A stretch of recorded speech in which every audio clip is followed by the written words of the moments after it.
අද විඩියකින් මම break down කරන්න ඇන්නේ නිව වෙන්ජස් මූව එකේ එහෙමනත්තම් තන්ඩ බෝල්ස් මූව එකේ පෝස් ක්‍රඩිට් ඉන්න එක. ඉතින් මේ විඩියකන්නට නිව වෙන්ජස් ටීම එක ගැන වගේම කොපිරයිට්ෝ එක ගැනත් ඇවෙන්ජ සීක්‍රටෝස එකට සම්බන්ධවන ෆැන්ටස්ටික් ෆෝල 616 වලට එන එක ගැනත් දැනගන්න පුළුවන්. මේ වගේ ඉන්ටරෙස්ටිං වීඩියෝස් දිගටම බලන්න සබස්ක්‍රයිබ් කරලා නොටිෆිකේෂන් ඔන් කරගෙන ඉන්න. දැඟම මාතෘකාවට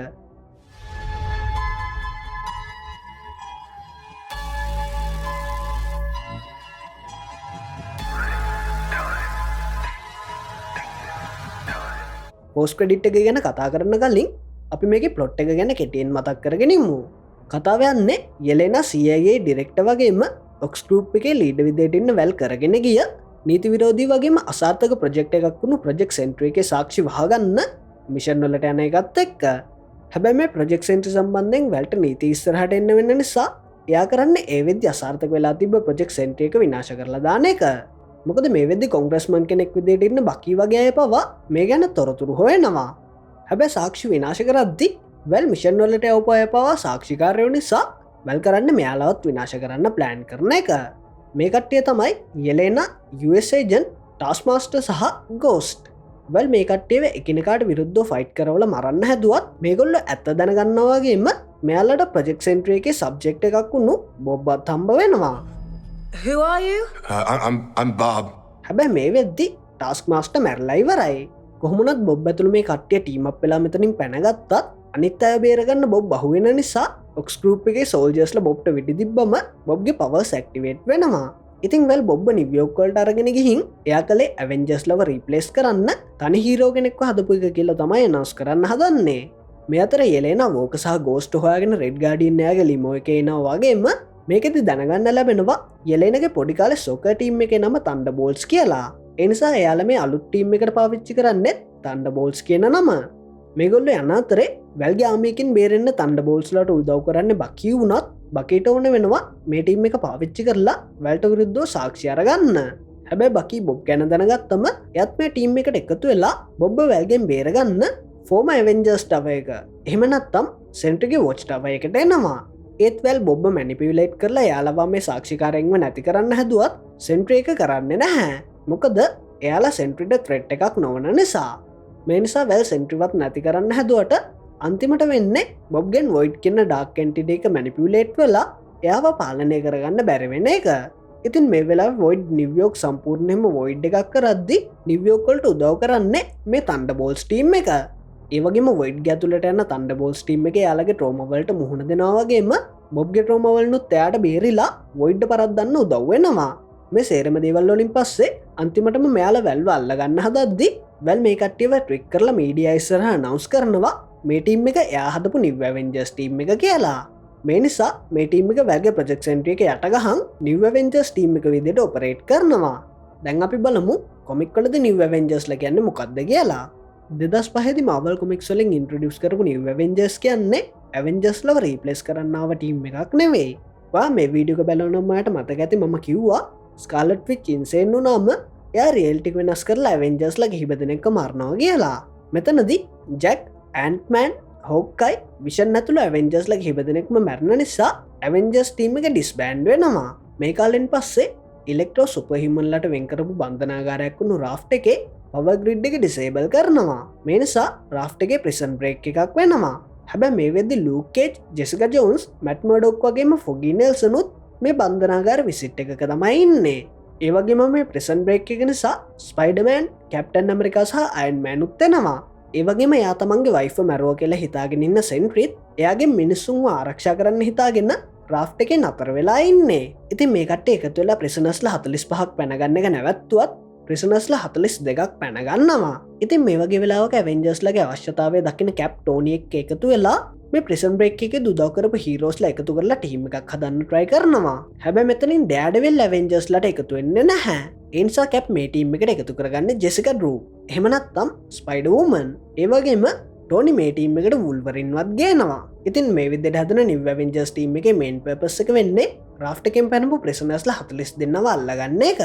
හැබැයි කැප්ටන් ඇමරිකා සහ අයන්මෑන් මේන් කැරක්ටර්ස් කරගෙන සිවිල් වෝ එක පටන් ගත්තම අයන්මෑන් සුපර්හීරෝ රෙජිස්ට්‍රේෂන් එකට පක්ෂපාතී හීරෝස්ලා එකතු කරගෙන ඇවෙන්ජර්ස් ටීම් එකක් ආයෙමත් හදනවා.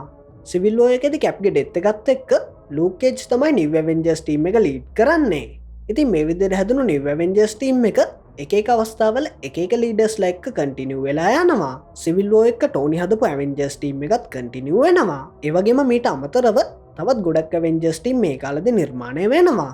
උදාහරණ විදිහට නිව් ඇවෙන්ජර්ස්ලා හැදුණු කාලෙම යං ඇවෙන්ජර්ස් ටීම් එකත් නිර්මාණය වෙනවා. සීක්‍රට් ඉන්වේෂන් එකකින් පස්සේ ඩාර්ක් ඇවෙන්ජර්ස් ටීම් එක හැදෙනවා. West Coast Avengers, Secret Avengers, M Avengers, Avengers AI, Avengers Unity Division වගේ ගොඩක් ඇවෙන්ජර්ස් ටීම් කොමික් වලදී හැදෙනවා. ඉතින් මේ කිව්වා වගේ නිව් ඇවෙන්ජර්ස් කියන්නේ ඇවෙන්ජර්ස්ලා නැති නිසා හැදුණු තවත් එක ඇවෙන්ජර්ස් ටීම් එකක් විතරයි. හරියටම කිව්වොත් ඇවෙන්ජර්ස්ලා දැන් නැති නිසා වෙල් මේ ටීම් එක නිව් ඇවෙන්ජර්ස්ලා ගලා වගේ. දැන් එමු පෝස්ට් ක්‍රෙඩිට් සීන් එකට. නිව් ඇවෙන්ජර්ස් ටීම් එක හැදුනට මාස 14කට පස්සේ පෙන්වන පෝස්ට් ක්‍රෙඩිට් එකේදී මුලින්ම අපිට ටීම් එකේ ලෝගෝ එක වගේම එයාලගේ අලුත් කොස්ටියුම්ස් බලාගන්න ලැබෙනවා. මෙතන තියෙන ඉන්ට්‍රෙස්ටිංම කොස්ටියුම් එක තමයි බකීගේ කොස්ටියුම් එක. මොකද මේ ලොකු රෙඩ් ස්ටාර් එකක් එක්ක තියෙන කොස්ටියුම් එක 2023 ඉදාව තන්ඩර්බෝල්ට්ස් කොමික් වලදී බලාගන්න ලැබුණු අලුත්ම කොස්ටියුම් එකට සමානයි. පෝස්ට් ක්‍රෙඩිට් එකේදී අපිට දැනගන්න ලැබෙනවා අලුත් කැප්ටන් ඇමරිකා. එහෙම නැත්නම් සෑම් විල්සන් ප්‍රෙසිඩන්ට් රොස් කිව්වා වගේ ඇවෙන්ජර්ස් ටීම් එක බිල්ඩ් කරනවා කියලා. ඒක නිසා තමයි සෑම් විල්සන් ඇවෙන්ජර්ස් කියන වචනය කොපිරයිට් ක්ලේම් කරලා තියෙන්නේ. සෑම්ගේ ඇවෙන්ජර්ස් ටීම් එකේ මෙම්බර්ස්ලා කවුද කියලා බැලුවොත් ඒ ගැන අපිට දැනට කියන්න පුළුවන් වෙන්නේ ඇවෙන්ජර්ස් ඩූම්ස්ඩේ කාස්ට් එකෙන් විතරයි. මෙතනින් අයගෙන් ඇවෙන්ජර්ස්ලා වෙන්න පුළුවන් captain America, Thor, falcon, Ant-Man, ශංකි වගේම ෂූරි. මීට අමතරව වොන්, කැප්ටන් මාවල්, ෂී-හල්ක් වගේ අය මේ ටීම් එකට එකතු වෙන්න පුළුවන්. පෝස්ට් ක්‍රෙඩිට් එකේදී යෙලෙන ස්පේස් ක්‍රයිසිස් එකක් ගැනත් මෙන්ෂන් කරනවා. හැබැයි මේ ස්පේස් ක්‍රයිසිස් එක මොකක්ද කියලා අපිට දැනගන්න ලැබෙන්නේ නැහැ. ගොඩක් දුරට මේක ඉන්කර්ෂන් වල ආරම්භයත් එක්ක වෙන දෙයක් වෙන්න පුළුවන්. ඒ කියන්නේ යුනිවර්ස් එක මත එක ගැටෙන්න පටන් ගත්ත එක දැනට ගැටෙන්නේ නැති යුනිවර්ස් වල වෙනස්කම් ඇති වෙන්න බලපාලා තියෙනවා වෙන්නත් පුළුවන්. එහෙම නැත්නම් දැනට මේ ඉන්කර්ෂන් එකක් ඇති වෙන්න පටන් අරන් තියෙනවා වෙන්නත් පුළුවන්. මොකද අපි මේ මූවී එක සිද්ධ වෙන කාලේ ගැන බැලුවොත් මූවී එකේ ස්ටෝරි එක සිද්ධ වෙන්නේ 2027 අගභාගයේ. හැබැයි පෝස්ට් ක්‍රෙඩිට් එක වෙන්නේ ඒකෙන් මාස 14කට පස්සේ නිසා මේ සිද්ධිය වෙන්නේ 2028 හරි 2029 මුල හරි වෙන්න පුළුවන්. ඒ කියන්නේ මේක වෙන්නේ ඇවෙන්ජර්ස් ඩූම්ස්ඩේ එකත් එක්ක. ඒ වගේම මේ පෝස්ට් ක්‍රෙඩිට් එක හදලා තියෙන්නේ ඇවෙන්ජර්ස් ඩූම්ස්ඩේ ඩිරෙක්ට් කරන රුසෝ බ්‍රදර්ස්ලාම තමයි. මේ පෝස්ට් ක්‍රෙඩිට් එකේ වැදගත්ම සිද්ධිය තමයි අන්අයිඩෙන්ටිෆයිඩ් ක්‍රාෆ්ට් එකක් ඔබිට් එකට එන්ටර් වෙන එක. මෙතනද නිව් ඇවෙන්ජර්ස්ලාගේ AI එක කියනවා එක්ස්ට්‍රා ඩිමෙන්ෂනල් ෂිප් එකක් ඇට්මොස්ෆියර් එකට එන්ටර් වෙනවා කියලා. මොකද මේ තමයි ඕල්ටර්නේට් ඩිමෙන්ෂන් එකකින් එහෙම නැත්නම් ඕල්ටර්නේට් යුනිවර්ස් එකකින් එන ෆැන්ටස්ටික් ෆෝර් ලගේ ෂිප් එක. ෆැන්ටස්ටික් ෆෝර් Earth 616 වලට එන්නේ මොකද කිව්වොත් අපි කලිනුත් කිව්වා වගේ ෆැන්ටස්ටික් ෆෝර් ෆස්ට් ස්ටෙප්ස් එකේදී එයාලගේ Earth එක ඩිස්ට්‍රොයි වෙලා තියෙන්න පුළුවන්. මොකද අන්තිමට ආව ෆැන්ටස්ටික් ෆෝර් ට්‍රේලර් එකේදී අපිට F4 ලගේ වගේ ෂිප් එකක් විනාශ වෙන පෘථිවිය වගේම ග්‍රහලෝකයක් පැත්තට යන විදිහත් සූස්ටෝම් ෂිප් එකකින් ඉඳලා අඬන ගමන් එළිය බලන විදිහත් දකින්න ලැබෙනවා. ඉතින් ගොඩක් දුරට මේ එයාලගේ Earth එක ඩිස්ට්‍රොයි වෙන විදිහ එයාලා ෂිප් එකේ ඉඳන් බලන් ඉන්න විදිහ වෙන්න පුළුවන්. ඒක වෙන්නේ ගැලැක්ටස් නිසා වෙන්නත් පුළුවන්. එහෙම නැත්නම් ඉන්කර්ෂන් එකක් නිසා ඩූම් හරි ග්ලැඩියේටර් වගේ කෙනෙක් හරි එයාලගේ Earth එක ඩිස්ට්‍රොයි කරනවා වෙන්න පුළුවන්. මොකද මම secret wars comic explain playlist එක පුරාටම කිව්වා වගේ ඉන්කර්ෂන් එකකින් යුනිවර්ස් එකක් බේරගන්න පුළුවන් එකම මෙතඩ් එක තමයි ඉන්කර්ෂන් එකේ ෆෝකල් පොයින්ට් එක වෙන Earth එක ඩිස්ට්‍රොයි කරන එක. කොහොමුණත් මේක වෙන්න කලින් ඉඳලම රීඩ් වෙනත් යුනිවර්ස් වලට ඇක්සස් කරන විදිහ ඉගෙන ගන්නවා කියලා ට්‍රේලර් එකේ මෙන්න මෙතනදී යුනිවර්ස් අතර තියෙන වර්ම් හෝල් එකක් අඳපු chart එකෙන් පැහැදිලි වෙනවා. කොහොමුණත් අන්තිමට Earth 616 වලින් තමයි F4 ලගේ ෂිප් එක නතර වෙන්නේ. මේක ආයෙමත් යෙලෙන කියපු ස්පේස් ක්‍රයිසිස් එක ගැන බැලුවොත් සමහර විට මම අර කලින් කිව්වා වගේම මේ කියන්නේ ඉන්කර්ෂන් වල ආරම්භය දැනට ගැටෙන්නේ නැති යුනිවර්ස් වල වෙනස්කම් ඇති වෙන්න බලපාලා තියෙනවා කියන එක වෙන්න පුළුවන්. ඒ කියන්නේ ෆැන්ටස්ටික් ෆෝර් ලගේ යුනිවර්ස් එකේ ඉන්කර්ෂන් එක Earth 616 වලට දැනෙනවා වෙන්න පුළුවන්. එහෙම වුණොත් ගොඩක් දුරට ඊළඟ ඉන්කර්ෂන් එක වෙන්නේ Earth 616 එක වෙන්නත් ඒක ගැන අනතුරංගවල ඉන්කර්ෂන් වලින් ආරක්ෂා වෙන්න ක්‍රමයක් හොයාගන්න රීඩ් ඇතුළු ෆැන්ටස්ටික් ෆෝර් 616 වලට එනවා වෙන්නත් පුළුවන්. මොකද ඉන්කර්ෂන් සිද්ධ වෙන්නේ යුනිවර්ස් අතර චේන් රියැක්ෂන් එකක් විදිහට. ඒ වගේ මේක ඒ විදිහට වුණොත් ඇවෙන්ජර්ස් ඩූම්ස්ඩේ එකේදී Earth 616 ඉන්කර්ෂන් එකකට ලක් වෙන්නේ මෙන්න මේ X-Men යුනිවර්ස් එකත් එක්ක වෙන්න පුළුවන්. මොකද ඩූම්ස්ඩේ කාස්ට් අනවුන්ස්මන්ට් එකේදී හිටපු අනිත් කැරක්ටර්ස් තමයි X-Men කැරක්ටර්ස්.